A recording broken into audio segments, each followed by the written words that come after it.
Look at that. Hello, guys. Welcome back again. We're here, and we have a new guest. We have a special guest. We have a new special guest. That's not true though, because we only filmed one without me. Well, yeah, but it's like that is one. That is one less than anyone else. Nah, you and me filmed one. We just not put it up without Billy. That's one for like I don't even know if we released that one. Mate, that's so fucking. Yeah, it's an unreleased thing. You have to subscribe to our OnlyFans to find out all the unreleased special content. It's really quite funny, man, because I think both Billy and I are dieting, so we can just and you, so everyone's just going to look a lot fatter as the weeks pass. Yeah, I've got less hair. It's longer, but there's less of it. Yeah, bro. When I seen your hair was so, I can't believe how long your hair was, man. I was like, "Is this kid not had a fucking haircut in like years?" What's going on? You're at the point where yours is just like thinning. Mine is at the point where it's just rapidly falling out. Like I feel like I've got fucking alopecia. Dude, you're yanked into a bloody man bun though, you'll be. Well, the thing is, I don't know about you guys, but when you like come off everything. Are you coming off everything? Well, I'm on like TRT 150, 125. Yeah, I'm on like 300. Yeah, like 500. 500 a bit of trend. Now, like I'm on like TRT and like post show, everything's now coming out. So I literally like I wake up in the morning and I'll just be like, like pull my hair and I'll look at my hands and I'll be like, fucking like clumps. I'm like, okay, this isn't good. I was standing in my bedroom the other night and I just got out of the shower and I just brushed my hair back right. Beth's laying on the bed and looked at my hand. I was like, babe, I think my hair's falling out. She was like, yeah, your hair is definitely falling out.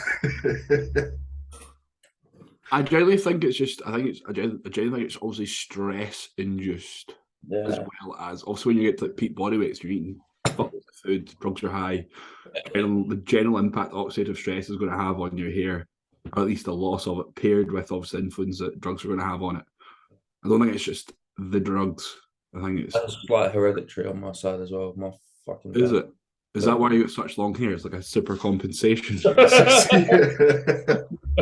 Yeah, lack of it, so it just needs to be twice as long. To be fair, you always see it, man. Everyone's like, oh, when I was young, I used to have long hair, and then they're just bald.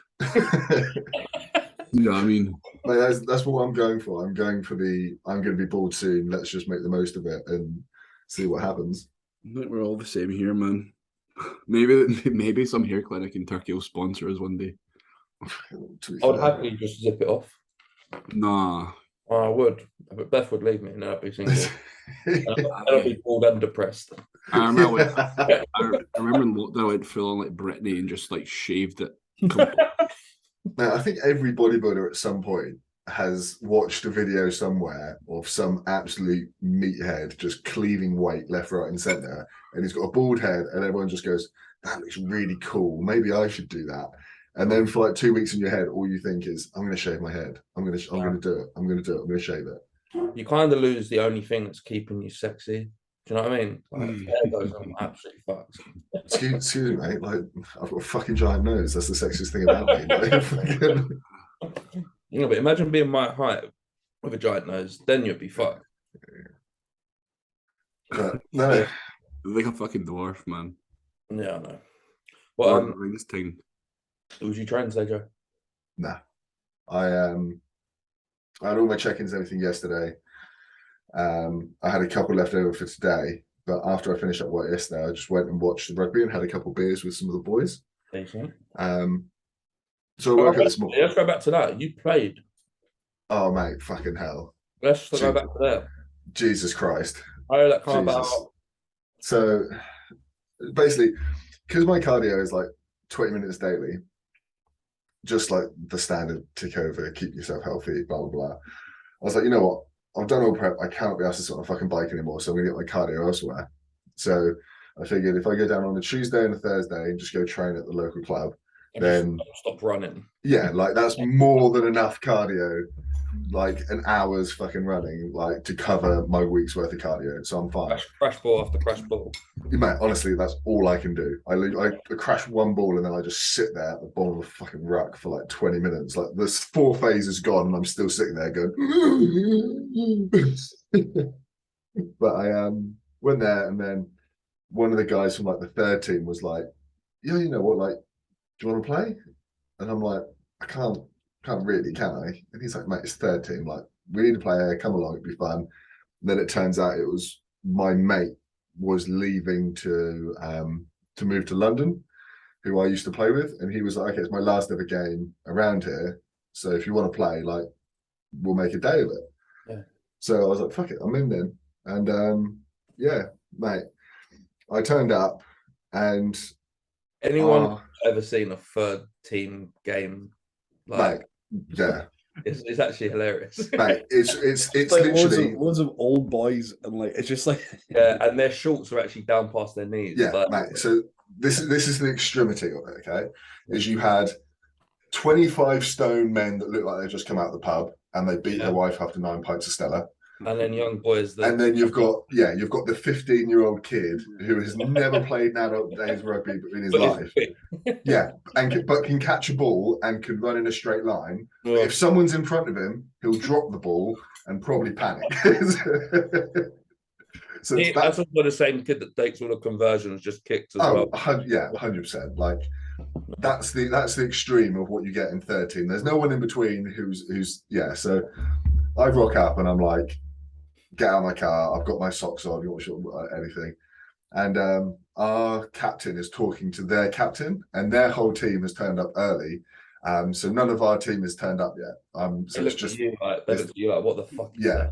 So I get out of the car and I've got just like a normal top on. I'm 20 stone. I'm 3 weeks post show, so I'm still lean. And I walked past and I just saw these couple boys go. Yeah, but you know what I'd think if that was me, and I'm thinking, wait a minute. He's got the physique, but he's playing for a third. Do you know what I mean? Like he's going to be horrifically shit. This is the issue though. Is our captain is an absolute piss take. Yeah. So he turned around and they went, "Is that one of your guys?" And he's like, "Yeah, he used to play semi-pro, and he's just come back." Yeah. And so out of prison. Yeah, exactly. So they're then fucking shitting it. And they're like, but is he like just running touch or something? They're like, no, he's playing, he's fine. Well, I got into the changing room and the captain came in afterwards and he just said to me, mate, you've got them absolutely shitting it. He said, like, they are shitting it. And I'm like, they are aware, right, that I'm literally going to be on the touchline for 80 minutes of this game. Like, I cannot run. And yeah, we just ended up playing and it was good fun. I broke someone's rules. How did you play? I played everything I did was all right. Did you play? Huh? Did you play back row? Yeah, I played 8. But mate, the problem is 13 is they see me and they go every single ball that pick and go. Yeah. And I'm like, mate, I literally can't put fucking one foot in front of the other. Yeah, like I literally can't even argue back to say no because I can't get my fucking breath. So I'm like, mate, there's everyone on me, just fucking pass the ball. Don't make me do anything. Yeah. But like once every 20 minutes, I'd do something where I'd suddenly get a bit of energy, get all excited and do something. Just and then run 70 meters. Yeah. So one of them was they were on like their 5 meter line. And for some reason they were just picking and going and just crash balling, and it was like, you're on your 5 meter line, what the fuck are you doing? Just clear your line. But no, they just kept fucking crash balling and fucking whatever. And this went on for about 3 or 4 phases, and I'm stood on the wing and I'm just like, what the fuck is going on? Just clear your fucking line. And they kept doing it, so I just got really annoyed and bored with it. So I took like a 15 meter run up. Cleared the horror. And yeah, as soon as they passed this ball, this big old like meathead, tight head fucking their big boy caught this ball, and I just caught him. Cap on. Mate, yeah, he literally fucking scrum cap, boys just fucking there. And as soon as he caught it, his scrum half like nailed it like chest height, and I just leveled him like complete rib shot. And all you heard was the classic, and I smoked him, and I felt fucking awful because I'm like, I'm 20 fucking stone. I've just had a 15-meter run up, and I've just leveled this guy in the ribs. Wait, who did you level? The old boy or the The scrubber? old boy, which was, if it was like the young kid, I wouldn't feel too bad. But like this old boy had like his 2 kids watching on the sideline and everything. Daddy. Yeah, he's like, Daddy. I love you, boys. Yeah, Tony, look after your mother. You're the father of the house now. Yeah, it's gold. So mate, it was good crack, but yeah, like every time I like got carried away and did something, I just felt really bad for it. Does it give you an itch for it or not? A little bit, but yeah, it's like doing what you have done. If you keep it like that, if that's enough for you, yeah, like I'm happy to have a run out every few months, and that's enough. I could never imagine doing that again, mate. Do not do it. I'm telling you now. If you value your bodybuilding career, do not do it, because I spent a week in this chair like this. Yeah, I jogged literally to the top of my road the other day, and my knees felt like they had just imploded, mate. Mate, in 1 week, okay, so 1 week, 2 training sessions, 1 game, I dislocated 3 fingers, popped my wrist, couldn't move my neck for like 4 days, and got shin splints. Yeah, I used to always think, why the fuck, like, why are rugby players not just absolutely ridiculously huge? And now I realise that they would not be able to do anything. Yeah. Literally fuck all. When I was playing, well, like you boys probably had the same thing when you were playing before. You're like, I want to be like 115, 120 kilos. I just wanted to be 100 kilos. Yeah, well, I'm 6'4", so I was like, I want to be 140 kilos. Yeah. And like, I got to the weight, and then I played at it, and I'm like, this is not a viable playing weight. Yeah, fuck that. How was Tay, you was over for the race strip show, weren't you? Mm-hmm. It was good, man. It was really good. Standard was really fucking good, man. It was good. It was really good show, man. Obviously, the show didn't finish until like 11 o'clock at night, mate. At least there was like only 500 competitors, weren't there? Yeah, there's like I think about 450, 500. There's a lot of people there. It was like 90% men's physique and bikini though. Did I see something that there was 160 bikini girls? There made more than that, I reckon. Honestly, mate, it was the amount of bikini girls insane, and they all look the same. They all literally look the same. Like, I don't really know how they judge it. That was something that we're talking about to one of the other coaches about. It was like the bikini criteria is just so not misjudged, but it's I don't know if it's too comparable. I don't know what it is, but like there's so many people that all look the same. A lot of people were kind of like a little bit unsettled with their position, and you could definitely tell from being there and seeing it that. Yeah, but you can understand. You can understand why they're all similar, because the criteria is just like extremely basic. Like yeah, man. So it was a strange one, but I mean, it was good seeing the men's stuff. The men's were ridiculous, man. Josh Malley was like something out of like Ragnarok, mate. Like he looked like he just. Like honestly, it looked like they've just defrosted him from some iceberg, mate. He's just crept out. Like honestly, it was mental, absolutely crazy. Never seen someone like so big. Yeah. I do think that like it's interesting because his condition was unreal. I thought he'd be a lot more heavily muscled, but like just on stage because his height, he's just got such a like a powerful presence. I don't really know how to describe it. Yeah, but it's probably because of the space that he occupies. If you were to stand next to someone who's similar height, like if you're standing next to Jamie Joel, for example, who is heavily muscled in comparison, it probably make Josh look. Well, that's the thing. I would like to see the two of them together because I think Jamie's definitely bigger. Yeah. But I mean, Josh's condition was very good there. Josh is taller as well, isn't he? Oh, I don't know, man. I think he's like an inch taller. Is he? Well, there you go. Don't quote me. I think I remember seeing something before. There's not much in it, but I think he's like an inch taller. So it would probably make him look a bit. He was huge as well. He was competing in like I think he was like either beginners or something. Body I don't know. Over 40s masters. I don't fucking know, man. But a boy called Nick, and he was a freak as well, man. He was probably the widest person I think I've ever seen in my life. Yeah. Apparently he did like a 12-day shotgun prep. I don't even know what happened. Just handfuls of DMP. I have no idea, mate. He still came second, but I mean, his condition wasn't amazing. I think that it was pretty close between him and my mate Jack. So Jack came third, but I think condition was a little bit sharper.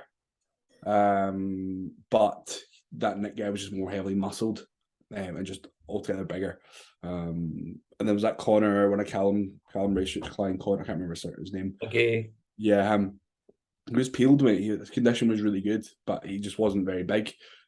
Which is insane though, because I'd seen him sitting talking to Jack, and I was like, "You're massive," and then they put him in that lineup, and it's like, I think when you've got someone like Josh there, who's first, yeah, it's always going to throw. Such a discrepancy though; it wasn't even close. It was just that's like, what I mean. It's going to throw sizing off so much. You should just give him an overall sword and like, right, guys, if you want an overall, just leave because you're not going to get it. Yeah. I think at that point you give him a sword and go, okay, just get off the stage. Don't even bother showing. Yeah, like, let everyone else. That was the best thing at the end when the MC was like, "And you're over a winner." Everyone was just like, "Yeah, got fucking come." I know. There's no suspension. You could. There was no touching the boy, but it was insane though, man. There's a couple really good. Some of the light heavyweights looked insane. They looked big. I would say that some of the light heavies looked like, if not just as big as some of the heavyweights. Yeah. But again, the heavyweights were really good as well. Like they're just, it's mad because you don't really, you think you're about that ballpark and then you see them and you're like, nah. Yeah. I think it'd be interesting though if you did get a chance to actually stand next to them. I think that's what you'd be surprised at do that how next you'd hold year, up. because I think what you're going to use that prep for. Pretty much. I'll need to see where I sit. I need to see where I sit. But it was really important for me. It was good for me to see that though, because that's going to be the stepping stone for me. Like I'm still 3-4 years away from super heavies, but maybe 3 to 4, I'd say. But it's just nuts, mate. It was really, and honestly, that I remember seeing one of the, I can't remember who coached him, boy with blonde hair, and he was sitting like eating a meal, and I was like, the width, like he was wearing one of these JP t-shirts, which obviously over exaggerate your width anyway. Christ, man, it was like a fucking fridge. He didn't even win. He looked small on stage, and I seen him and I was like, what? He was quite tall though, but I was just like, Jesus Christ. That I've come away massively from until you are actually standing next to someone and you can compare your own shape, your structure. Yeah, okay, the amount of muscle you've got for some, but shape does carry a long way. I think so. Yeah. I agree. There was a boy who did a boy Daniel, and one of the black fellas that was there. This guy did like 3 shows in the weekend. So after the Two Bro show, he went and nipped off to like a UK BFF one, and then the day after was like a Fit X show. Really? Like, what the fuck, man? Yeah. Literally, it was wild because he was like center the first call outs, and then the boy faded like that, like center, boom, fifth. Really? It was mad. Literally did like 1 round and then disappeared. I've never seen that happen so quickly. Honestly, it was like it was probably a case of happening, but I've never seen that. It must have maybe been like an aggressive load. I'm not too sure. It's probably them knowing they've got 3 shows, not loading very heavy at all, and then just losing that fullness. He was sweating like fuck as well though, like profusely, like dripping. They probably hadn't even pulled water. They probably literally were just like, okay, let's run a maintenance day, normal water, and then just stepped on stage and just taken it as practice. It was mad. But he actually he looked really good. I thought he had probably the nicest, most like pleasing physique on that stage. But I mean that wasn't rewarded because he could have done really well if maybe he just didn't prioritize that show. Maybe it was just after some kind of Arnold qualification, so he just dipped in, bish bash bosh, see you later.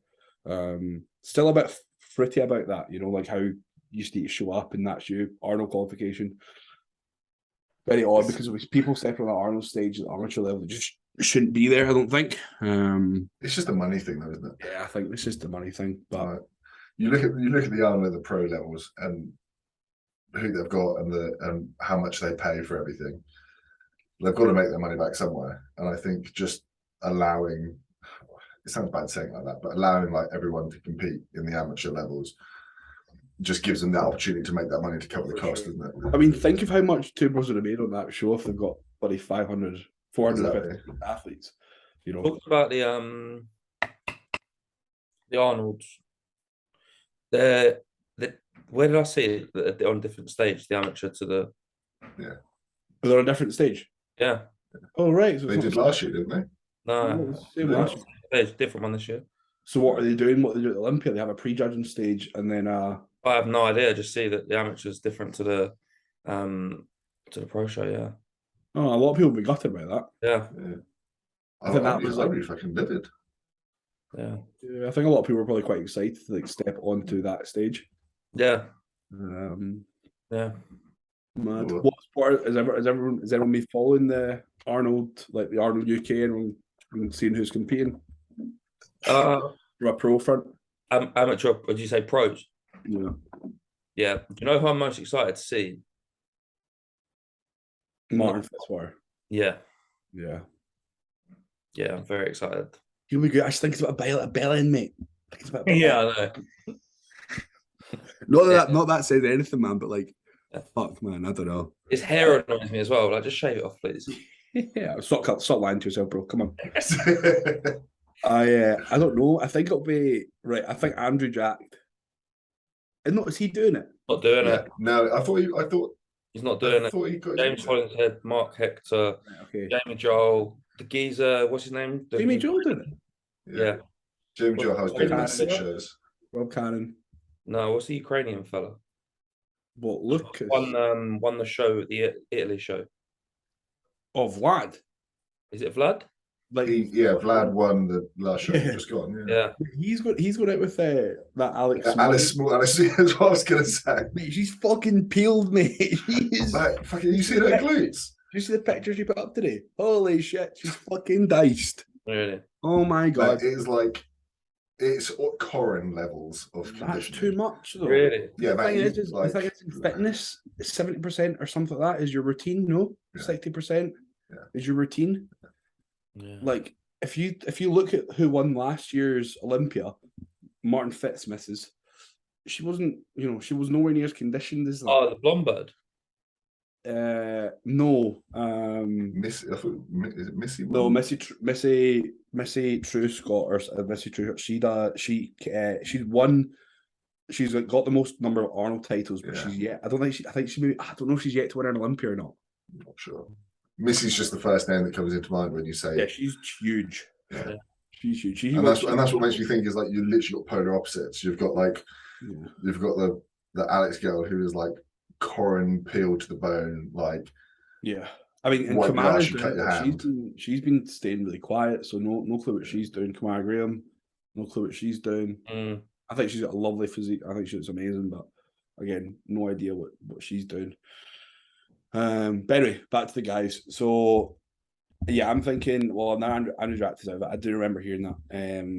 Do I think James Hall? I don't know about James. Like he's a bit. I really can't tell. James. I just love him, so I'm going to go with the sense that he wins. But I think it is very, very coin flip-esque, isn't it? A few people could win, mate. It's very close. I mean, it's a very exciting show by any standard. Like, in terms of like the lineup, I can't really think of a more competitive lineup this year. Yeah. I know everyone. Andre Presti's doing it as well. He's fucking amazing. Yeah. Do I think Mark Hector can win? I don't think he can. No. I don't know. You seen the photo he put up recently? If you get a boy like James Holland said, Martin Fitz standing beside with massive legs. Yeah. His legs don't look small though. They don't, but dude. He put one up earlier, didn't he? That's what I mean. The photo he put up a couple of hours ago, you can see the corner of his glute as well, and his glutes do look peeled as well. So I can't see him anywhere near top 3. I don't know, man. No. I mean, the thing that Jamie Christian Joel's issue is, I think, is condition. Like I've never seen him skinned. Yeah, and I think you stand him next to like Hollingshead and Martin, who are going to be like great. Well, we're not like Martin's going to be grainy, but he's going to be peeled. I'd say if the thing is like Mark's probably in between. If you were to combine, say like a Jamie and a Martin. and a James. Yeah. Because his issue in this show is that he is 25% of everyone's strong point. Yeah. And it's like, okay, you're not going to win. You're not necessarily going to win any point, but you're going to be consistently very high. Yeah.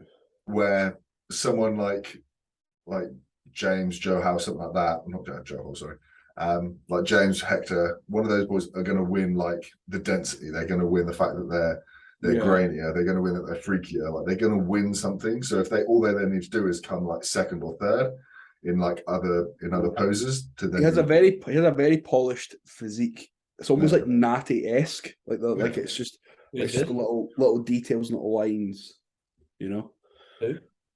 I honestly, mate, I'm going to be watching it. Like I'm not going to it, but Joe and I are going to sit up and we're going to watch it on TV and probably have a good. I'll probably just wait until the morning. Just wake up and see I think Pro Show's on at 9. So wait, I thought you was going. Nah, mate, it's just too close to the house move, man. Oh. And Joe's parents are away on holiday, so we're looking after the dog. Was you not originally going? We were gonna go, mate, but it's just. Yeah, mate. To be honest with you, it's just going to be so expensive. Like, I either put because it's a fucking holiday. Accommodation. If I stay in Travelodge, bro, which is humming, right? It's like 400 quid. Well, I looked at the pricing. 400 quid for Travelodge for 4 nights. Yeah, Travelodge, bro. Right? I would be able to stay usually in Travelodge for a month if it was any other time for that. So obviously that's. Pope would say not to do that because it's like, dude, we either pay for £700 all in for this, including food and stuff, or that £700 towards like all like an electrical appliance, fucking whatever. Yeah, man. Man, you can have a holiday for 700 quid, mate. Like, yeah, man. You can go to Dante, go to Magaluf. That's what I mean. Like, you could go for fucking holiday for a week, like.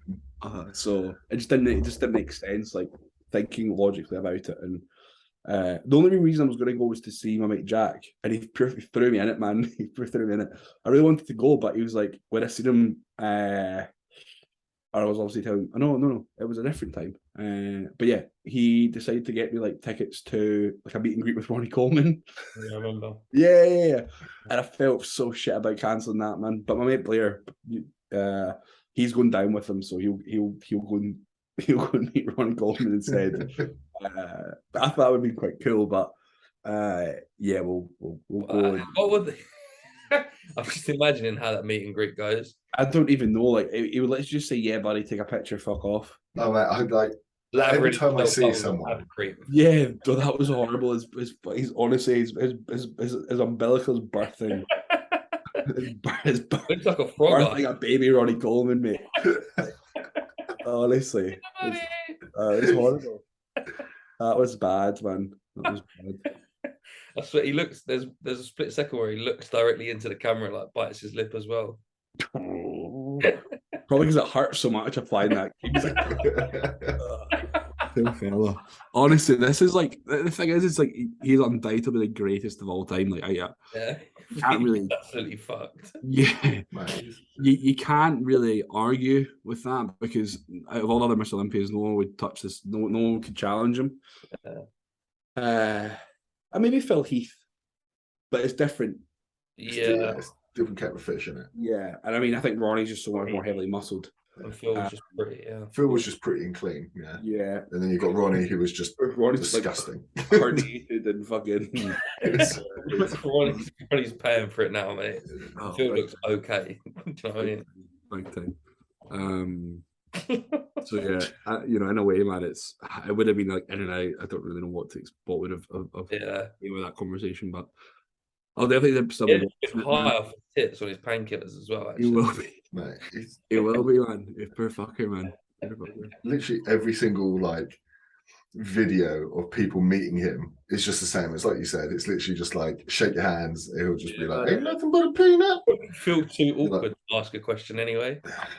I know the thing is he's probably just on like robot mode. So if you ask him, "Oh, hey Ronnie, how's your day?" He's like, "Yeah, buddy." How's your family? Ain't nothing but a peanut. You know what I mean? Like you ask him a serious question, and he's like, start spazzing out because he ain't got an answer for it. That would still be more enjoyable than Kai Green, though. Let's be honest. Yeah, man. If you spoke to Kai Green, you'd end up sitting for about 2 hours talking about the stars and shit. I just said, "Can I have a picture, please, mate?" That was all. You can have your picture when the sky aligns with the moon. There was a really good podcast, the Flex Wheeler podcast with Flex Lewis podcast with Flex Wheeler on it. Oh, really? Oh, yeah. I watched it the other day. Very good to me. Very deep. Oh, yeah. That's what I was going to say. It's a lot deeper than I thought it was going to be. Yeah, for sure. I think it was quite interesting because it was discussing how much he struggled with all that side of things, and he's just like pouring his eyes out, man. Really? It looked like you just sort of expect it to be like one of all the other In the Layer podcasts where it's like quite upbeat, quite comedic, hits a couple of like topics here and there. No, but yeah, no, it's nothing like it, is it? Like Flex Wheeler halfway through, it's just like, yeah, I want to kill myself every day. Yeah, big time, man. He was like molested and abused, and really? Like, mad. It's fucking mad. What the fuck? He's like literally. I just want to know how you get big arms, bro. Yeah.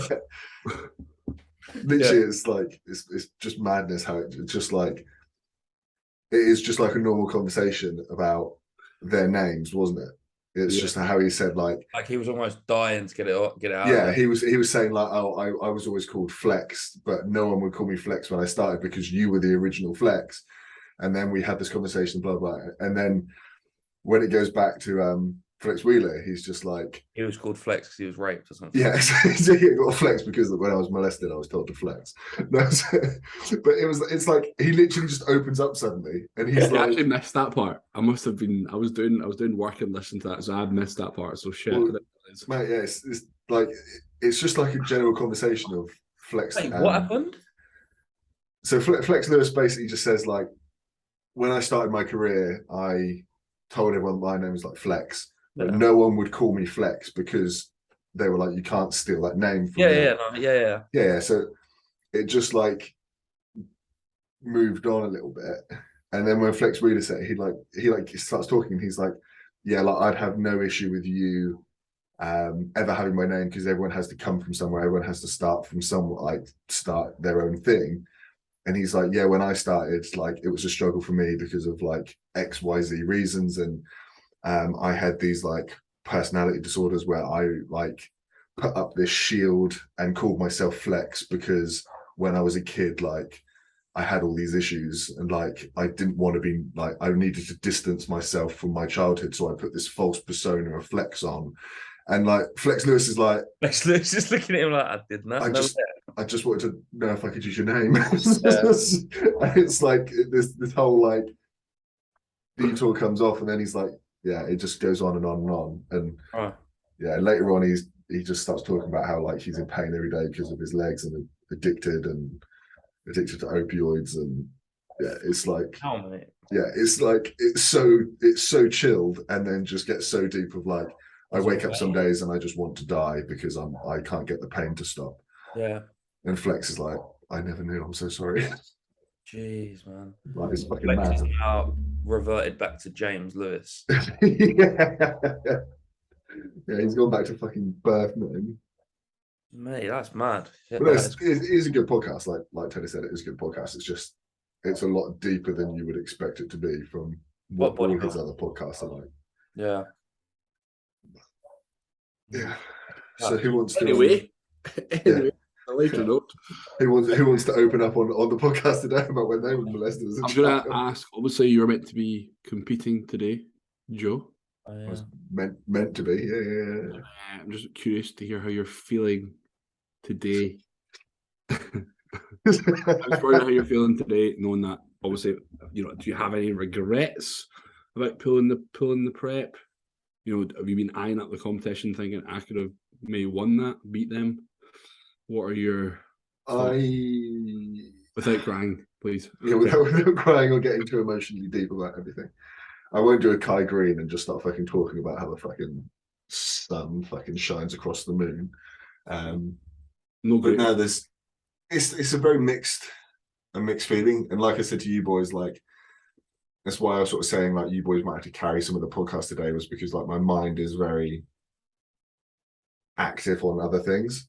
Yeah. No wonder that my head fucking would be as well. Yeah, so like Up Mars. I'm not someone who has looked at the show and been like, oh, I could have won this category, I could have won that, I could have done, like, I look at it and I'm like, okay, they would have all beaten me anyway, because that's just the general pessimistic look that I have on it. So that's not been an issue. What has been more of an issue is like the week coming up to it being like, was it the right decision, or was I just being a pussy? Was I just being lazy? Like, did I make the right decision? Didn't I make the right decision? And you just sort of like question yourself, like, even though everyone I've spoken to is like, yeah, it was the correct decision, like it needed to be pulled, it needed to be done. Mm-hmm. There's still that thing in your head where it's just like, I think it's probably like, you're always going to have that. Yeah, I think it's like a bloke thing, a very like testing your masculinity of like, oh, I should have just sucked it up and pushed on, I should have just carried on. Yeah. And I think that's the issue where, to me, I'm very much like, oh, I should have just sucked it up.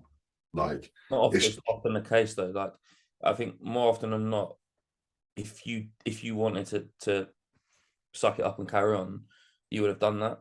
Yeah. You weren't in a point, yeah, in mentally, psychologically, physically, it's irrespective. It wasn't for you at the time. Yeah.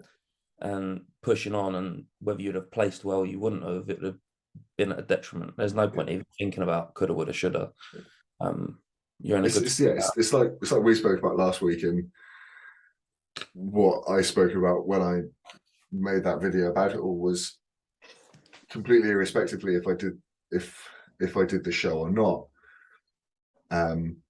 I would have stepped on that stage and I just would have hated the look that I brought. So it was completely irrelevant of what I did to that week. Like I could have had the perfect peak, come in absolutely peeled, won the overall, got the sword, and I would have seen those photos and I wouldn't have been happy. Or I could have binge eaten for 7 days and looked like absolute shit, come dead last, and I still would have looked at it and gone, I look like absolute shit. Like there was no reward for what that show would have been. Yeah, because I think we also know, because we've spoken about it, that your reasonings for pulling prep, they go a little bit deeper than you being able to suck it up and push on. Mm. And they're going to be there potentially. If you'd have sucked up and pushed on, there's nothing to say that you wouldn't have felt that next time you'd have gone for a diet or prepped again.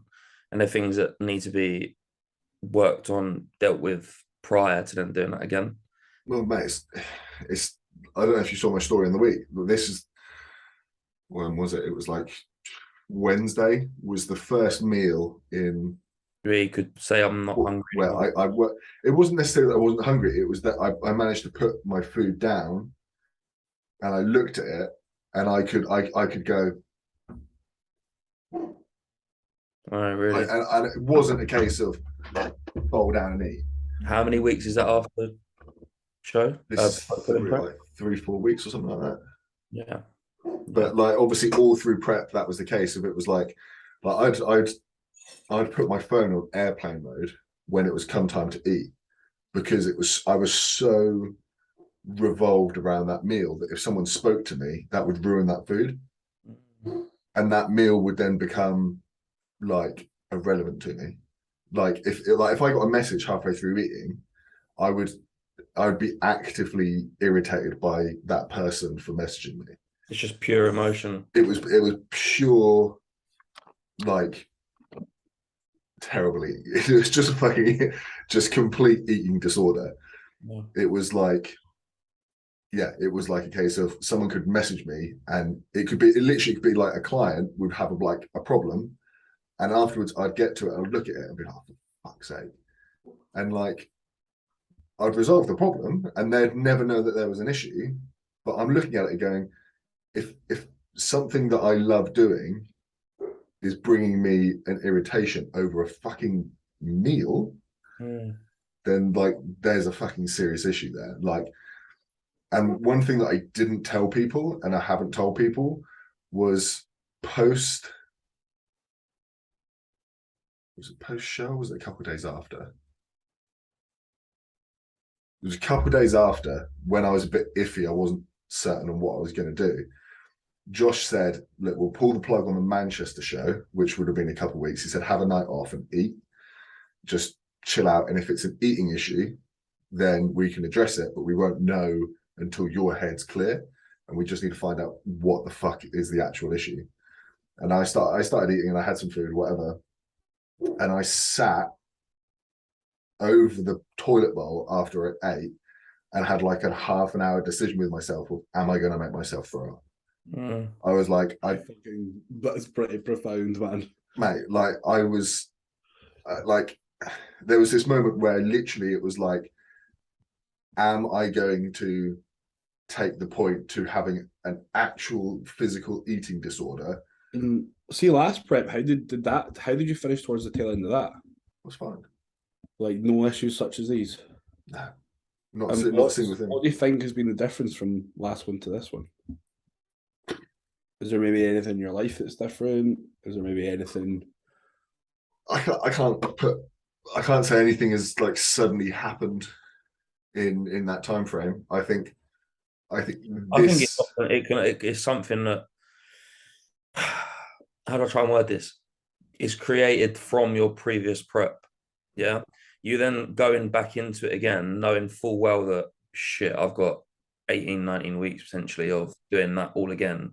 And that was hard because look what happened as soon as you got off the stage. You went and just devoured whatever you could, as most of us did, probably not to the extreme that you did, where we was shit, like being sick, but it maybe is something that without even realizing it's actually the fault of fuck. Like I know that this is actually, this is what I've got to do, and it is hard, and I have still got a way to come. Yeah.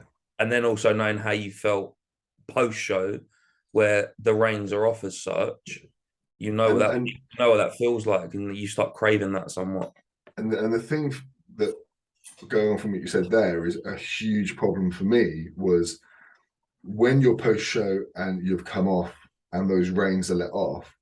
If you have a little bit of like pride of what you've done, you can be like, oh well, I've achieved this, like, so I can now I can take that momentum forward, I can take that energy, I can take that like positive vibe. I stepped off that stage and I was like, I've had no redemption from what I did the year before. I'm not proud of my package. I'm not happy with. So it was like the whole point of that prep was to make myself proud of how I looked. And I stepped off stage and instantly the first thing I said was to everyone else, like, oh, you look so good, you look fucking incredible, you did whatever. And I walked out and I got to my lift and I said to the person that was driving me, my mate that was driving me, I just went, I don't know how I feel because I feel like I look shit. Yeah. And it was like, she said to me, she was like, you've just come third in a lineup 5 weeks early, 6 weeks early, in a week's prep. What the fuck are you on about? And I went, I'm just not, there's no pride there. Like there's no, well, I've done well. So when that isn't there, you don't have that energy to carry over to be like, okay, the reins are off, but I now need to be a little bit sensible. That's also what I'm talking about when I'm saying about bits that maybe you need to work on. Yeah. Yeah, before the next prep. Oh, 100%. Yeah. Should be. Think we'll prep again. I think at some point I would. Yeah. Within the foreseeable, I highly doubt it. Without like being totally honest, I don't think it would be healthy to do it. No, mate, it's mental above all. Yeah, like prep for me now is, and it's completely irrelevant to me until I can have a period of time where I look and can look at myself and go, I'm happy with that. Like I want to see where that takes. Do you think you being not satisfied with the looks actually an issue with prep or an issue with It's 100%, mate. Your off season. Yeah. It's not. It's completely irrelevant to bodybuilding in general. I think it is. I think it is 100% a me issue. Did you feel that with your first show? I felt a little bit. There was a little bit more pride there. There's a little bit more joy there, but I was still very self-critical. Yeah. And Do you think you as a person? I think I've always been self-critical as a person. Though. I think without getting too deep, I think ever since. And do you think your expectation of placing will have all influenced it as well? So obviously going from winning to then third. Yeah. I don't think either of us, any of us, really would be happy with third. Yeah. You know. I think that's it's. Sounds like it's not just one thing, but probably that's exactly it. Like, I think the reason it's so weird to talk about sometimes, and it sounds like I'm going roundabout in fucking circles, is because it's such a my head is such like a boiling pot of everything. Like, it's not like it's not a food issue. It's not a body image issue. It's not a competitive issue. It's just like a sprinkling of everything. It's like, okay, so you're not necessarily proud of how you look. So that then plays into this body image issue thing, which then is a confidence thing, which then means that you're needing like some serotonin, some little like boost in your life. So then it's a food thing. And then the food thing then becomes a prep thing. And the prep thing becomes a social thing. And the social thing becomes, and it's this like, man, it's just like my head is. And one thing I said to Josh about like 8 weeks into my prep was, like, I just started overthinking everything. And he was like, mate, just chill your head out. The minute your head chills out, you are golden. Like, you're golden. Like, your look is there, everything is there. But the minute your head goes, we might as well cancel it. Like, your body is night and day. It is like sleep goes, training goes, mentality goes, everything goes. As soon as your head's gone, it's gone. So for me, it's like, until I could be in a position in prep where I know my head would be in a level place, it's just a completely pointless experience. Are you still working with Josh? No, so I finished with Josh not because of any reason. Like, it wasn't like I felt like he did X, Y, Z. Yeah. I just felt like I'm going into an off season where I'm just going to be enjoying myself. Like, I'm going to do my own thing. Managing your own off season isn't the end of the world anyway. You're just pushing food, and if I need a little bit extra help, then Josh has said to me, he's like, just message me, it's fine. Like, yeah, we were working together for like 2-3 years.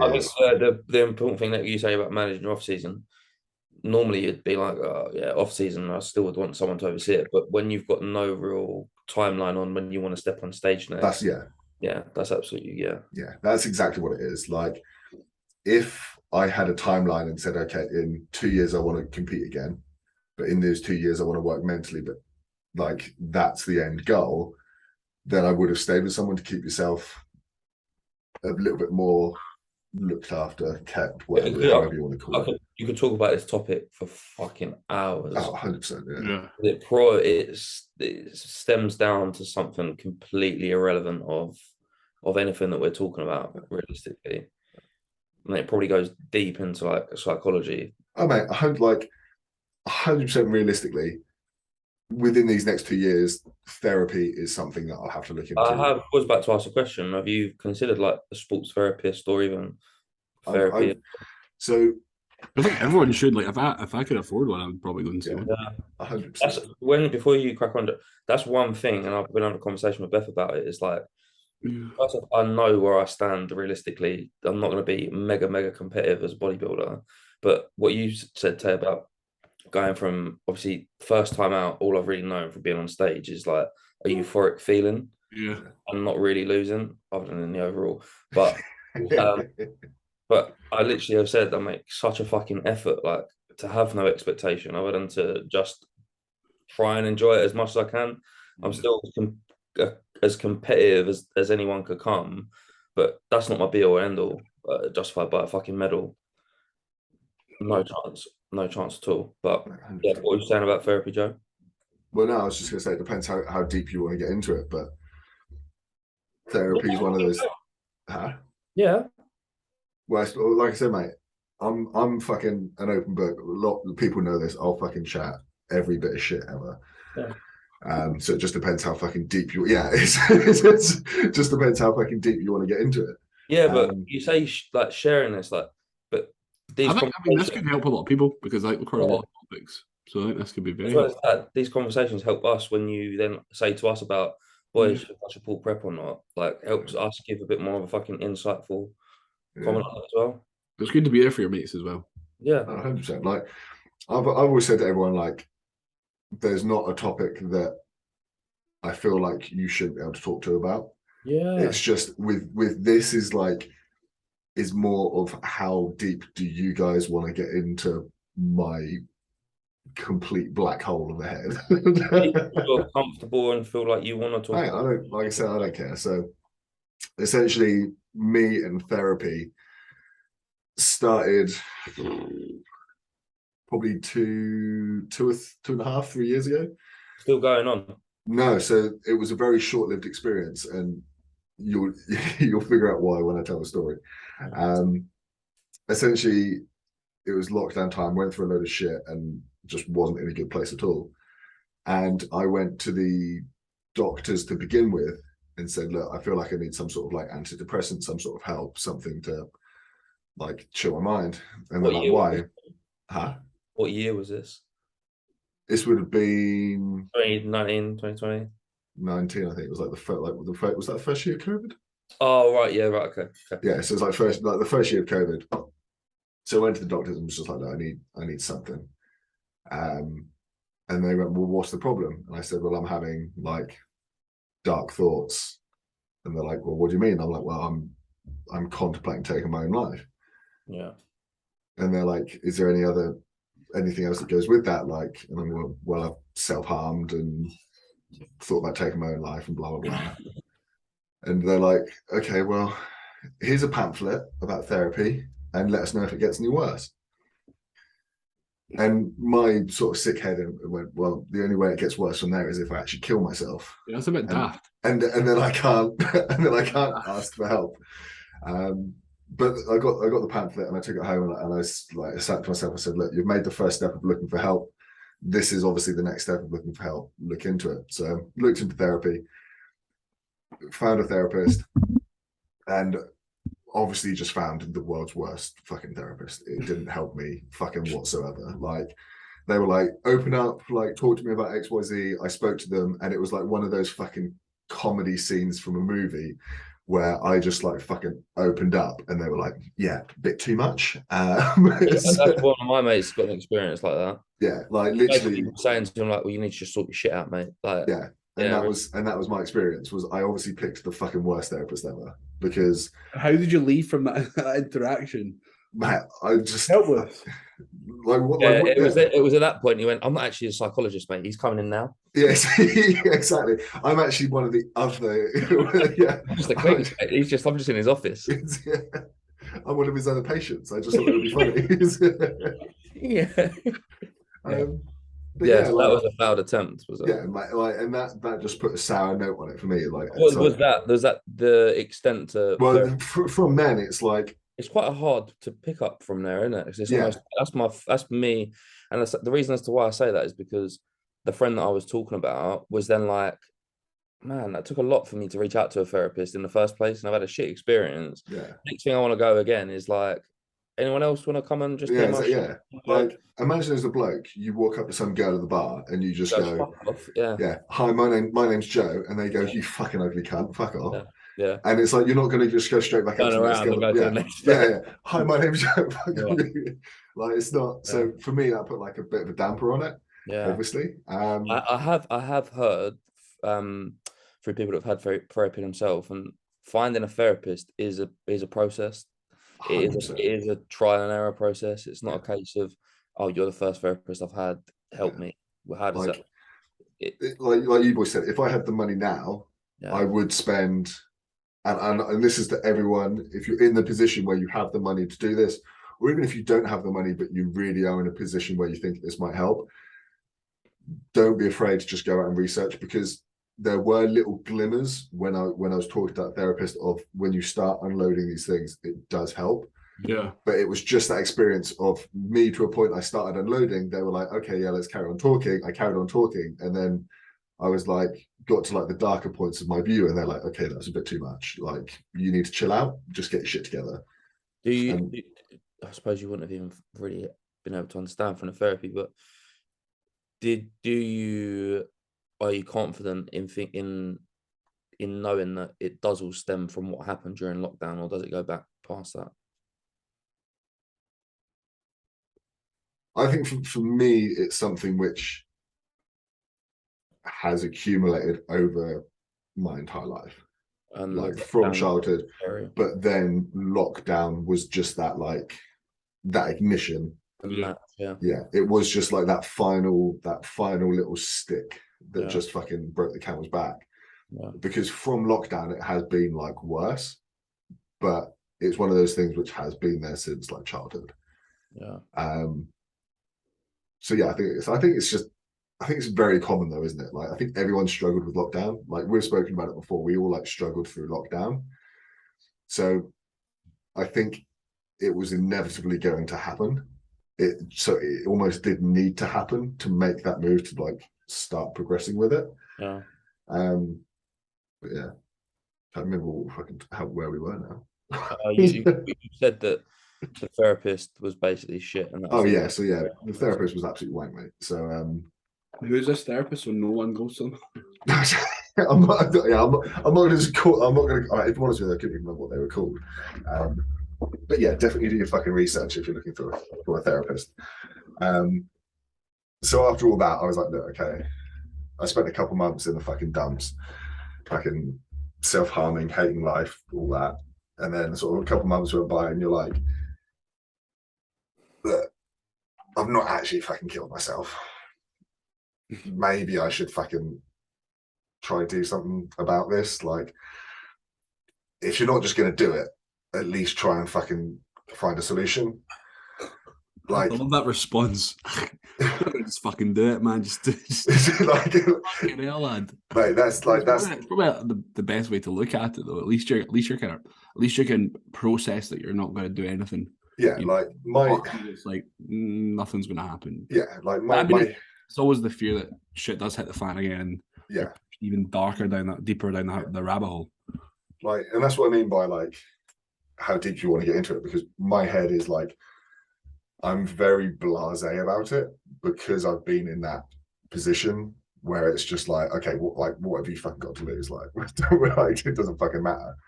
So that's why, like, when I talk about a lot of this stuff, like, I'll just like joke and laugh about it like that. It's just like, oh yeah, you're not going to kill yourself, so figure something else out.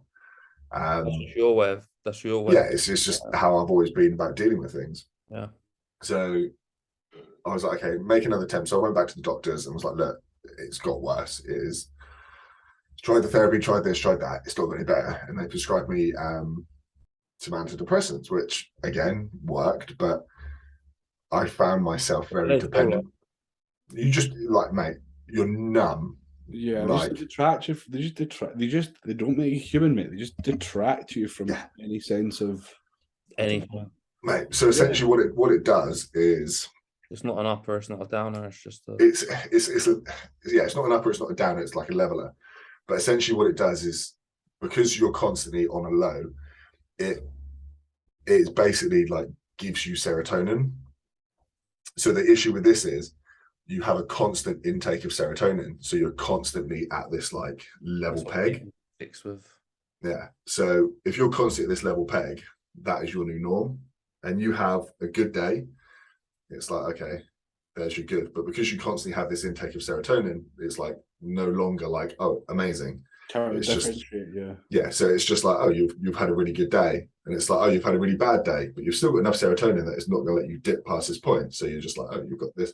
So where your life is like, oh, really good, really bad, really good, really bad, it's like, oh, you're okay. You're not okay. You're okay. So life is just fucking okay.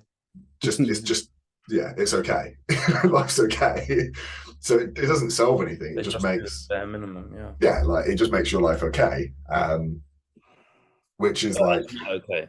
Yeah, like it's perfect for someone if it's like, okay, this is going to save their life, because you are going to be okay. So you can work on your issues, but long term, it's not okay.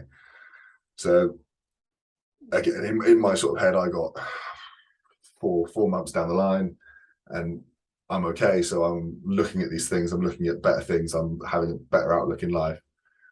And then I'm like, well, I'm very dependent on these things, because if I miss one pill, I'm like shit. Like, it's like I've got no serotonin. My body's then not creating any serotonin. I'm not used to not having serotonin, so it's worse than before. Yeah. And so that was very much a case. Like, I actually did my first prep. My first show was just okay. It was all on antidepressants. And the only time that I forgot to take my antidepressants was like the last 2 or 3 days of my show. So that's when I say, like, I was messaging Josh at like 2 a.m, being like, oh, fuck it, I'm going home, I'm packing my stuff, I look like shit. Was because like I was in the fucking pit. Does Josh know about these antidepressants? Yes, but he didn't know that I didn't take them. Because right. I forgot. Like, I was such show day thing that I forgot. Yeah, did all that. And then sort of post show, I was like, okay, look, long-term progression, I probably need to come off these. So started looking at how to come off them, ways to get around it, and sort of weeded myself off and got a bit better. I've not been on them since, to be fair. But yeah, that's probably the extent of like drugs and therapy and that. And now it's just a case of like, again, looking at that long term of like, are you happy now? Like, how do you feel now? I'm okay. I'm okay. I'm okay. Like, man, why do you not feel happy? What have you not got to feel happy about? So you're probably not a lot of mental dismay right now, though. Yeah. Like, especially with how you're feeling today, so we've probably got you a bad time. But in retrospect to how you've been feeling before, do you feel that there's been like any progress, or do you feel like you're still picking up the pieces from the prep? There's definitely progress from where I've been before. Like that, like, with full disclosure, when like I've been in places on prep in previous preps. Well, previous preps, one real previous prep and one prep just ended. So my first prep, I've spent nights literally with a razor blade and a lighter, and not cutting myself, but I would heat up the razor blade, and I'd like burn marks into my leg, because it would take your mind away from the thoughts in which you're thinking of to, oh fuck, like. And it's really weird. Like, you then get like a shot of adrenaline. It's like, it's so hard, like, listening to you explain that, because I don't know if Tay's the same, but when I've never been there, it's like, fuck, like, how does that happen? Someone gets in that position, and like, that's even hearing this, like, being so oblivious makes you feel like absolutely useless as well. Well, I think again, it's like, it's eye opening though, because we talk weekly. Yeah. During that, we're probably talking even more frequently. Like, it's one of those things where I'm completely like in my own cave, my own hole, my own world. Like, you wouldn't have a clue of anything that goes on. Like, not many people do. If you're in my circle, pretty much everyone knows about these things. Like, because I'm like this, I'm like completely fucking open about it. Like, yeah, but I would have considered myself in your circle. Oh yeah, but when does it ever come up like, oh, when was the last time you burnt yourself? Yeah, I know, but more of a conversation. No, but the same breath, I can imagine your process, your thought process is, I don't want to burden this with that. Oh yes, it's the same thing. Like, but if you have this, but I understand why you wouldn't have said it. Mate, 100%. It's more of a case of we can't say that, because that's the exact same reason as to why we're saying about there needs to be a massive drive on talking about these things. You can't have that mindset, that mentality of being a burden. So I think this is the issue with like the mental side of things, is people don't talk because they don't want to feel like a burden. They don't want to put themselves out there. They don't want to think whatever. And all their mates go, well, you're not a burden. If you spoke to us, it really wouldn't matter. Like, it wouldn't change anything. You'd just be there to help. And I've never spoken to anyone that said anything out of that. Like, it's 100% like, if you're suffering, reach out, talk to a mate, because they will not think anything less of you. Like, they are completely open. So that's just putting that there, then and there. The issue that I think a lot of the mental point of view, from my point of view, is I never came out to speak about it because it's like, when you're in that really shit point, literally my head would go through and go, well, what's the point in talking about it, because it's going to be over soon. So in my head, there was a lot of occasions where I was like, okay, I need help, I need to speak to someone. But then literally the thought that comes after is, well, what's the point in burdening them and worrying them when it's just not going to be an issue in a couple of weeks' time? So that's like, people don't realize sometimes that when you get to a certain place, there's a complete disconnect to reality and I get that. life. Like, there does just become a certain point where you're just disconnected. It's just like trapped as such. Like, it's just a complete and utter dis fucking connect. Like, I don't know how else you describe it. Like, but how have you gone from being there to now being able to go, do you know what? Yeah, I've got a lot of shit to talk about. I'll talk about it. And just out of curiosity, do you feel like it correlates with drug usage? Because I think that's something that's definitely worthwhile talking about as well, because you see it happen. And I would even look back at, if you've got data, put points in that prep where shit's deep, mate, I would even look at connecting the dots, man. So, without a doubt, without a shadow of a doubt, I'll tell fucking everyone straight off the bat that there is 100% a direct correlation to coming on and off and these spikes, which is why a lot of the time when I feel like shit, it's like a reassurance in my head that it's like, it is just a hormone. And a lot of my friends know me saying that quite frequently, because I will just say to them, like, oh, how are you? And I'll just be like, it's just a hormone.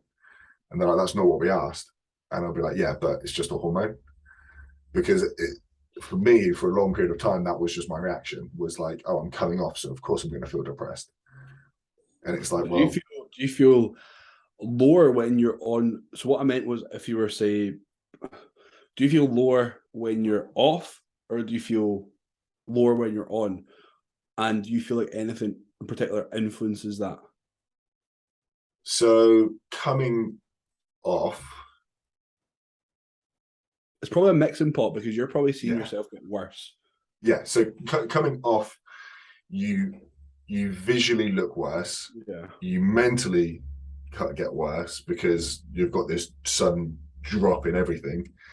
So mentally, it is like, you're going to feel lower. Like, even like this is a fucking crazy, like, stupidly open again. I'm sorry, mum, for listening. Like, you'd lose like the ability to get like a raging hard on. Like, you know how like mid blast, it's like you wake up, you can hit a table with it, and you think you're gonna break a table.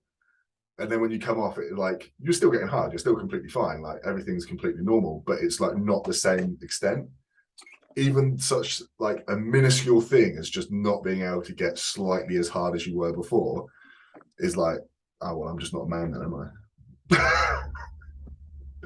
And that's how fucking weird your head gets when you come off. Like, you pick at such minuscule, pathetic things that I found, and again, it shows all through the data that I've looked back through old logbooks. Every time I come off, there'll be like a 6 to 8 week period where I'll just be like an absolute fanny about things. And it's just like minuscule fucking pick at this, pick at that. But yeah, whilst you're on, it's not as bad, mate.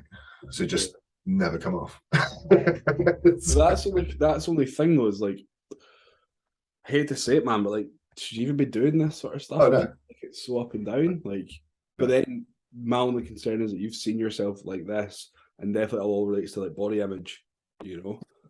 And so if you're seeing yourself as this fucking 6'5", whatever the fuck you are, giant, you know, heavy, huge, fucking stacked, and then realistically you're going to regress or drop back, but at least physically, you know. This is the funny thing. have never seen myself as 6 foot and stacked. I've never had, not once. Well, I guarantee you one day you fucking will, and you will be like, holy shit. Well, if I do, it'll be a fucking great day. But Trust me. To this day, in 26, almost 27 years of my life, I have never seen myself and gone, fuck, you're big. I don't know, man. Welcome to Body Small Fit, kids. I know, man. It's true though, and I don't know, man. Like, are you gonna keep doing this? Are you gonna keep bodybuilding? Are you gonna keep? Yeah. It's not. What would you say? It's not gonna be a cure. Like, I'm gonna tell you now. It's gonna really push you further into that hole. Surely. Right. So I've got two things, right? What happens when this is all said and done, and you're no longer gonna be a competitive as such bodybuilder? Well, that just means that you deal with all of the process of feeling like shit when you are off for good and you're a 40-year-old man. So like we spoke about last week, was I don't see myself now as a competitive bodybuilder. Yeah. I'm now I'm not worried about winning a show, winning a pro card, winning anything. I like, honestly, hand on heart, fucking all my mum's life, I could not give a shit. I believe that. Like, there's no want to be like, oh, I'm gonna be the next fucking Chris Bumstead. Like, I don't honestly couldn't care less. Like, I know it's not gonna happen. If it happened, cool. If it didn't, I really couldn't give a shit. I'm doing this now because, like we spoke about, I'm going back to the way I used to train. I'm going back to the way that when I first started, that got me into the love of this. I'm just doing that. It made you happy. And that will make me happy. And I can say, like, there is a noticeable difference between my mental state from doing that and doing previous ways. And that's not saying previous ways don't work. Previous ways work, but just for me mentally, they don't work. Yeah. So what does that mean for? Because I think people would like to know this as well. What does that mean? No longer seeing yourself as a competitive bodybuilder as such, with no competitive aspirations. What does that then mean for drugs? So, if I was to look at it from an external factor and tell anyone, it would be either run TRT or just come off.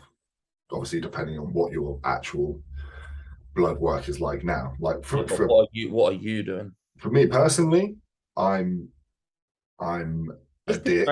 Yeah, no, I'm a dick, and I fell in love with this whole process through like that Seth Ferozzi style. Like, I'm my own science experiment. Like, I'm under no illusion that I'm gonna live to fucking 80 and retire on a farm somewhere. Like, I'm under no illusion that my life is ever gonna get to that point. Like, no, I mean, it's not like you've abused it though. Oh no, I've not at all. But yeah, I am very much like, if that happened, don't get me wrong, I'd be the happiest man alive. I'd be fucking Thanos looking over his field with a fucking little giving the whole little. Why don't you fucking do that then? Because you're fucking happiest life. I get way more joy out of the thought of just fucking experimenting with my life. Yeah, but it's a warped reality, mate, because it's not real. And that's where you get into the issue of it's not fucking real. That's where the whole fucking world is, mate. And that's why like, anytime I speak to anyone, they know, and I'm just making this clear with you guys, like, I know all the issues, the repercussions, and like, I've literally had 2 conversations with clients, just to put this clear, so you guys don't worry. Yeah. They've said, I want to jump back on gear. What do you think? And I've said, that's completely irrelevant. You're not getting back on gear. Yeah. Like, they're not in the position through diet. They're not in the position through training that they need to be taking anything. I just know the repercussions, and I know that I'm accepting those repercussions. And I think it's very much because of my warped reality of my own life that I'm happy to be like, okay, I'll carry on taking gear because I want to look or do or lift or train or live that life. Do you think that requires some workaround? What in the sense of spending time like, I don't know what the work looks like, but having those, I'm going to say talks, but where it is like, okay, I think I need that, but do I actually need that, or am I just using it as like an escapism type thing? I think a half of it is that reliance in your head where you're like, just like that kid that first joins the gym who goes, oh, he's on gear, means I have to take gear to make progress. You sort of have that reliance that you have to take something to do something. Yeah. Which, so I think that is part of it. But I think the other part of it is I know what I could look like naturally, and I know what I'd look like enhanced. And do you have aspirations? Do you have aspirations to have a family?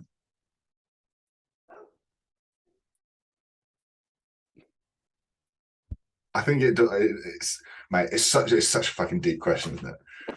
Like, if you do you want to have little Brocks running about, or do you not? Do you like that? So for me, this is where it gets like really deep. Like, talking about my own life is like it's disposable. Like, it doesn't have that connection. But as soon as you put like other people's lives in it, that's when to me it's like, okay, shit, that's deep.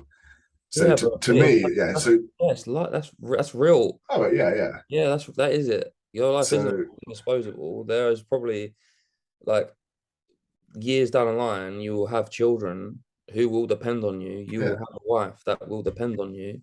Yeah, and that's where it's like, that's why it's deep, because to me, if you said what would be your perfect life in like 5-10 years, it would be I'm in a point where I'm not having to worry about my mental health. I'm not having to worry about financially whatever. And yeah, I'd love to have a wife and a few kids. Like, I think most people would, and I'd love that. But I think through my life, I've never even I know this sounds dark. I never expected that I'd ever be a point of that would be a possibility. I never thought I'd be there to see the day that would happen. So there's never been a point in my life where I've pieced that together for an extended period of time where that is like the goal. Yeah. Like, realistically, in the back of my head, I'd fucking love it, mate. I'd love 26, 27, going on 27. You'd be 30, like 32, man. Like, be old as fuck, mate. Old as fuck. Basically retired. It sounds like you're talking about something that's like just impossible, but the reality is it's really stone's throw away. You've like been able to like do what you've done in terms of your physique and your mindset and stuff. At least got you to this point. A simple change would like allow for that to happen, and it's not like you're undesirable. You know what I mean? It's like you're a handsome man. You've got a job. You've got a flat. You're well spoken. It's like this stuff here. Are you saying you want to come live with me? Is that what you're might fucking have to. Yeah. You might have to move up here. I've got a bloody spare room, man. But it's like, you know, it's like you've convinced yourself all this other stuff, but then when something so basic and, you know, achievable as this, it's like it just doesn't compute. And I you know, you're in your own head. You know, I can see why it's happening, but you know, it's I don't know. It's just funny because like I'll have conversations with people. And I suppose that in terms of like value, like how high do you value that as well? Like, do you value that over, you know, this physique that you feel like should be enhanced? So that would be, even though you know, like as a competitor or even anyone, you know, probably not sensible to even be burning gear if you don't really have any of those aspirations. Right, like unless you're competing, you're going to be. Again, we say it every fucking week. Unless you're stepping on stage and looking to compete at XY percentile, then there's absolutely no reason to run gear. And if anything, I'm probably a prime example of why you shouldn't be running gear. Like I'm probably the pinnacle of the advertisement board of why you shouldn't be running gear. So, like, I completely get it. It's but yeah, as like a value of that is, it's like, when I was younger, that was the be all and end all. And quick question, like, what do you like? Who do you identify yourself as? Like, I am Joe. I am Like, what if someone asked you, like, how would you identify yourself? Like, what do you do? Who are you? Joe, that guy. I I literally, I like, and but that's, do and you that's, have? But is it like Joe? I work and I'm a bodybuilder, or is it I'm a bodybuilder that works? Like how? Like what is your like? A lot of these things are linked to like you attach yourself to a certain ideology and a certain person, and without that, you're like, well, I don't know what the fuck I am. And I feel like you've probably been relatively lost, that you've maybe bound yourself to something. hey, I'm in my head for the last what 2.5 years, 2 years. I'm being Joe. I'm disposable, and it's only recently where I've started to become I'm Joe the coach. Yeah. And previously, like when I first started, I was Joe the bodybuilder, and then as things got worse, it's like, okay, I'm Joe. I'm literally just disposable. Like it doesn't like, and that is literally how it was. It was like, okay, I actually have no be all value or anything. It's just like I'm here. Like I am one of the 99 million people that are alive at this time. So I don't ever like the idea of identifying as like when my nightmare is being identified as, and I had this conversation with Beth the other day. It's like if people were to say, you often know, like when you see people, one of the first things they'll say to you is like, "How's training going?" Yeah. Like, oh yeah, I get it. Yeah, I get it. But I am like, I don't want to be known as just that. Like, there's a little bit more to life, unfortunately, than that.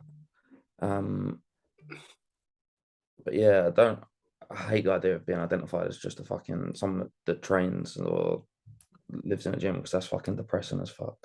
I think what you were getting at there, Taylor, is a very valid point. Is I think through my worst times, one of the biggest issues was I didn't identify as anything. It was like I just identified as someone who nothing was there. I like I identify as mass. And I think so that's a very good point. Mass. Like I'm just pounds. I'm just a mass of living. Yeah. But I think as you start to get better and move forward, I think Billy, you're then spot on in the point of you need to realize that you're not just a title, that you are someone. So I think you're both very correct in what you're saying. It just depends on what point of that spectrum you're at. Oh yeah. If you're at like the dark point, then it is very much you just need something you need that glimmer of something. Yeah. You need that goal. You need that target. Sorry, I meant like personally for me, I didn't like the idea of.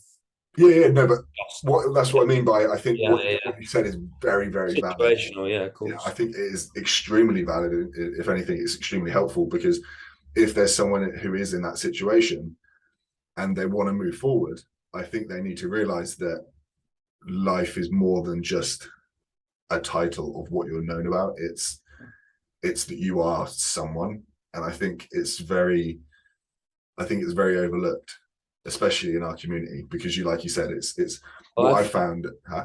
Go on. Sorry, mate. Carry on. No, I was just going to say what I found is as you come out of prep, you very much instantly lose this engagement of a lot of people. It's like, okay, you're not prepping anymore. You're in off season. Yeah. And yeah, that was all. I think I wasn't going to say missing a trick, but I feel like you got quite a lot to offer on this, to the point where I feel like you should probably be doing a bit more, like I agree, being able to actually help a lot of people, because you're in a position where you identified it as a coach. Yeah, man. Yeah. That has like many different. I've been a coach has so many different facets. Yeah, even to the point where, like, you know, when you put on your story the other day about the food, like, yeah, talk about that. Don't just leave it as like, yeah, this is me, this is my food. Whatever it was. There's probably 4 people that have got a similar fucking thing. Least we can't really speak on it because we haven't lived it. We can't. Do you know what I mean? You're more than that. I mean, this was right under our nose, and Billy and I Yeah. feel like pets right now. You know what I mean? yeah. Well, yeah, okay. So that's the other thing is like, I think you guys need to realize that there is literally nothing that you could have done or anyone. Like I have friends who will probably listen to this, and there will be a couple of them that go, "Fuck, I didn't know." Yeah. Like if someone doesn't want something to be known, you won't know. Yeah, that'll kill me, man. And that's one thing that I think everyone needs to take from that as well is that.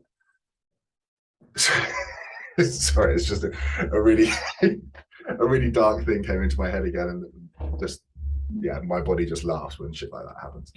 And so there was this is why, because you'll think I'm a horrendous human being for this, but there was at one of my darkest points, my goal was that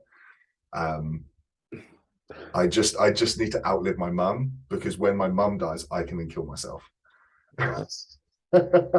Yeah.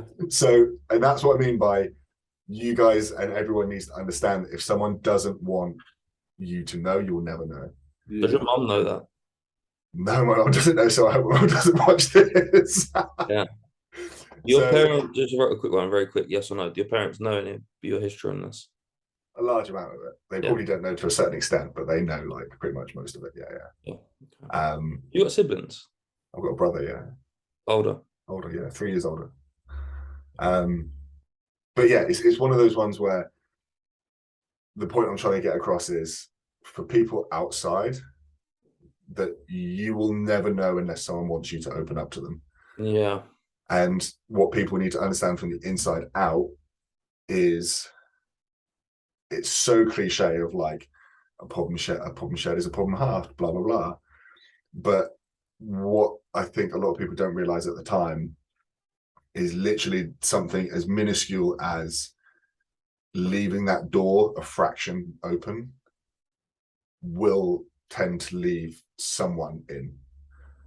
So what I mean by that isn't like, so what I found for myself was I had like burn marks on my leg, and the only reason that some of my friends found out was because I wouldn't hide them. And it was like that then was the opening of their, someone went, "What's that?" And I'd cover it up and be like, "Oh, it's just like a bruise." They'd be like, "No, what the fuck is it?" And that was like the opening point that started a conversation to like. You know, it's like a subconscious thing that you were doing. Yeah. So like what people from the inside need to realize is that you don't have to make some bold statement to get help. Like sometimes you just need to leave that door a fraction open. Drop some crumbs. Yeah, and that's all it takes sometimes. Like you'll be surprised at what a minuscule trail can do to people around you who love you. They will find a way to help. And what I think people from the outside need to understand is unless that person shows you that entry point. I think this is a prime example. Like the whole reason like we've come down this conversation tonight is because we knew how your prep ended, so we've asked the questions like, oh, you know what I mean? But that's what I mean. Like I could have easily have just gone, yeah, it's fine, I'm good. Yeah. And you would never known. Yeah. But it's that people need to realize that it's an openness from both ways. I need to be able to open that door a small way percentage for you to then ask that question. And I think a lot of people from the outside, what they think is, oh, my friend seems off today, so I'm going to ask them a million questions every single day. Yeah. And it's like, well, that's not going to fucking help anyone, because they're then just going to distance themselves more from you. But if you see that opportunity where you go, oh, how are you? And they go, yeah, I'm all right. You're what? Is there something up? Like that could be your opening, rather than you going, oh, you're right. And they go, like, yeah, really good. Everything's fine. Everything like this is all good. This is all good. Blah, blah, blah. We're carrying on. It's like, that's probably not the time that they want. If there's that small opening of, yeah, I'm all right. Or like, nah, actually something's not good here. It's like, that's that point where it's like, okay, that's where you need to raise that flag, raise that issue, have that conversation. What I will say, and that's probably be one of the last things I'm saying, but like hearing you talk tonight about where you're at currently, where you've been, your aspirations for the future as well, as like one of your friends, I would like massively push you to reconsider massively, like back on gear properly. Oh man, I'm not gonna like. And it's a decision for you to make, obviously, but as again from the outside in, I don't know exactly how your mind's ticking, but yeah, please be very fucking mindful, man. Yeah, like one thing I'll make very clear, because I know I'll get fucking how many messages from people being like, "Oh, I hope you're okay if you ever want to talk," blah blah. Like, I'd rather you spend. You want to share this because we don't need to share it. Yeah, no, mate, I'm happy to share it. I think it'd be really good to share it. Yeah, but I'm happy to share it. Like for you, I meant more so like I'm not talking about for here and now. I'm talking about for what you want down the line, and where you're at now and what you're planning on. Crying, Joe, you bastard. Yeah. Like, mate, it's like what I want to point out and make very clear is like, how do you even fucking word some of this shit? Is if you're going to reach out to me and be like, "Oh, I hope you're okay if you ever need to talk," like I'm for like, trust me, I'm fine. Like I've been in a lot worse positions. Like I'm good. Spend that energy on someone that you may not be 100% sure on. Like even if you just message your mate and go, "Do you want to go for a pint? Are you good?" Like I'm not like, even if they haven't opened the door, I'd rather you spend that energy on someone else. Like I don't need it. Like I've got friends at home, I've got loved ones, I've got you guys. Like I've got plenty of people to talk about and talk to.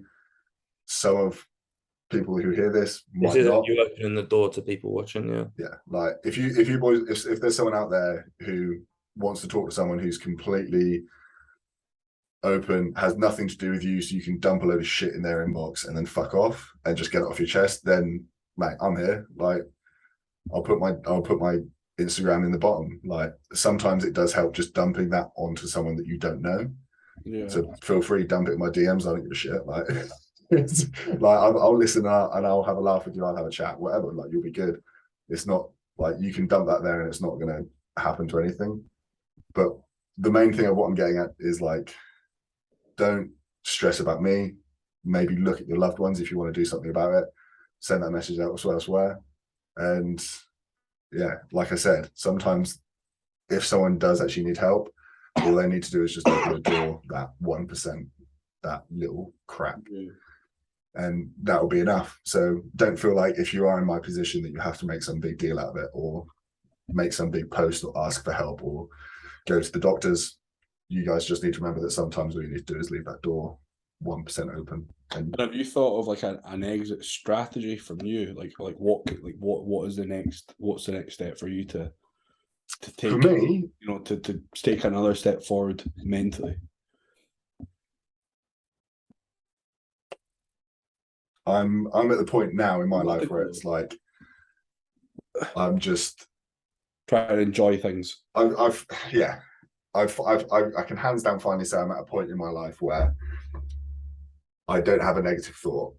Well, I do have a negative thought. That's a complete and utter lie. I don't have like this wake up in the morning and think, "Oh, fuck this." Like I wake up and I think, "Oh, I get to train today. Oh, I get to do this. I get to do that." Like I'm very much in a positive mindset now compared to what I have been.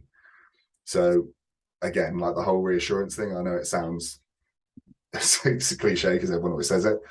Things do always get better. It's just a matter of time. Sometimes you just have to eat shit for 6 months and there's no way around it. You do just have to eat that shit for 6 months and go, look, okay, nothing's getting better. And it might not get better for 6 months, but eventually it will get better. Sometimes you just have to eat shit longer than others. Like I actually, so we should probably cap this off soon. I just realized how long we've been talking.